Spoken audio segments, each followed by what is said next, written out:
সবচেয়ে সহজ এগরোলের রেসিপি নিয়ে আজকে চলে এলাম।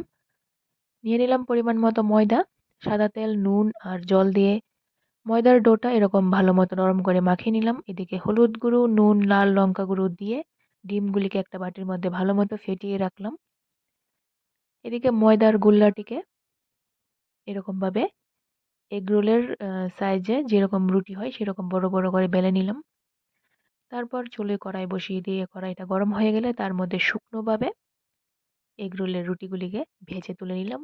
তারপর দিয়ে দিলাম পরিমাণ মতো সাদা তেল, দিয়ে মিডিয়াম আঁচে গোল্ডেন ব্রাউন করে ভালো মতো এপাশ ওপাশ উল্টে এগরোলের রুটিগুলি ভেজে নিলাম।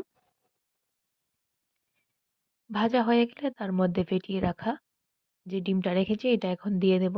আমার ভিডিওটা যদি তোমাদের ভালো লেগে থাকে প্লিজ লাইক করে দেবে, কমেন্টে জানাবে কেমন হলো। আমি কিন্তু সবচেয়ে সহজ রেসিপি আজকে দেখাচ্ছি। দেখো ডিমটা পাশ ওপাশে এরকম লাগিয়ে তারপর বাকি ডিমটা কড়াইয়ের মধ্যে এরকম ঢেলে দিয়ে উল্টো করে রুটিটা বসিয়ে দিলাম। আমি এগরোল এইভাবেই বানাই।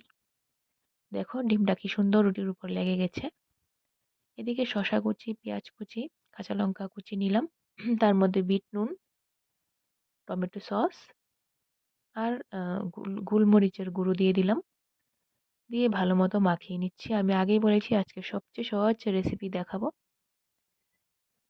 তারপর এরকম একটা পেপার নিয়ে নিলাম, তার মধ্যে রুটিটা দিয়ে মাখানো শসা পেঁয়াজ কুচিগুলিকে এরকম বলে নিচ্ছি। যেরকম ভাবে এগরোল মুড়িয়ে নিতে হয় কাগজের সাথে এরকম ভাবে মুড়িয়ে নিচ্ছি।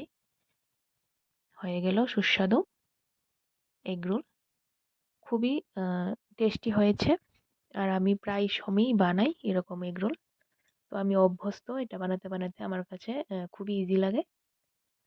তো আমার এই রেসিপিটা তোমাদের যদি ভালো লেগে থাকে ভিডিওটা প্লিজ লাইক করে দেবে। তারপর গরম গরম এগরোল এরকম বাইট বসিয়ে দিলাম।